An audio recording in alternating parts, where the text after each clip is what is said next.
I'm Deanne Weir. I am a film producer, a technology investor and a philanthropist. What brought me to philanthropy, to be honest, was good luck. I had grown up in a small country town and for our family, community was everything, mainly through sport.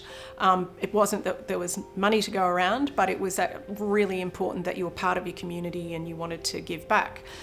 And so when I had some luck in business, I had the opportunity to think about how we wanted to sort of do our version of giving back, and we decided to set up a philanthropic foundation.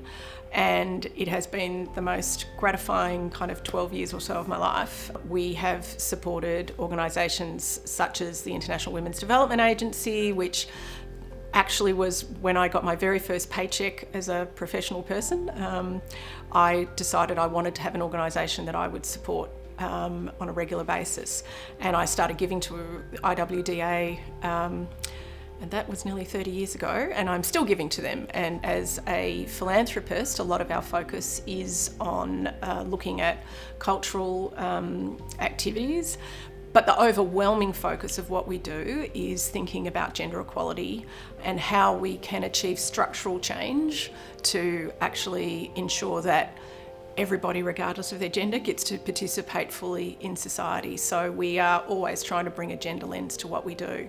Growing up in a small town in Victoria in the 70s was my light bulb moment about the need for gender equality.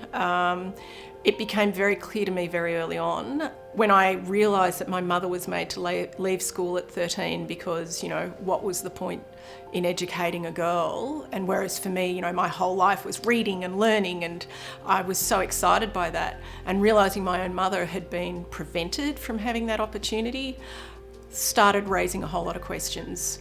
And then observing the way that expectations were put on girls to do certain things versus boys, it became very clear to me that gender equality wasn't just something that was there to think about, but was something that needed to be actioned. I served on the Screen Australia board for 8 years, and one of the programs that we set up was the Gender Matters program. And the philosophy behind that was, you know, what gets measured gets managed. And so one of the key elements of the scheme was to ensure that we were reporting on every year gender disaggregated statistics of where money went, both production and development funding.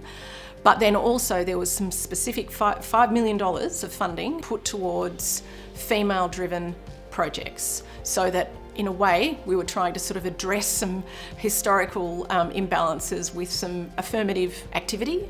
And you know, if we now look at the statistics some sort of 8 years on, there has been a sizable shift, but you need to be eternally vigilant on this, because you can sort of see that now that that $5 million original bunch of money has run out, you can also start to see where perhaps that funding gap is starting to increase again. From my perspective, a gender lens is actually about asking a question of who is going to benefit from this intervention, and is that actually going to help women and girls perhaps as equally as men and boys, or maybe it actually needs to be specifically targeted at women and girls, because that's actually going to lead to structural change that will benefit everybody. Gender equality isn't just about women and making the world a better place for women. It actually takes a hell of a lot of pressure off men as well. You know, just as we've been putting women in a box for thousands of years, men have been put in the same box as well.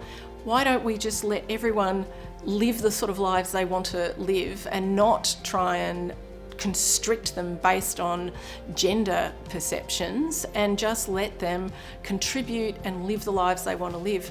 Frankly, I think the world would be a much better and more peaceful and healthier place.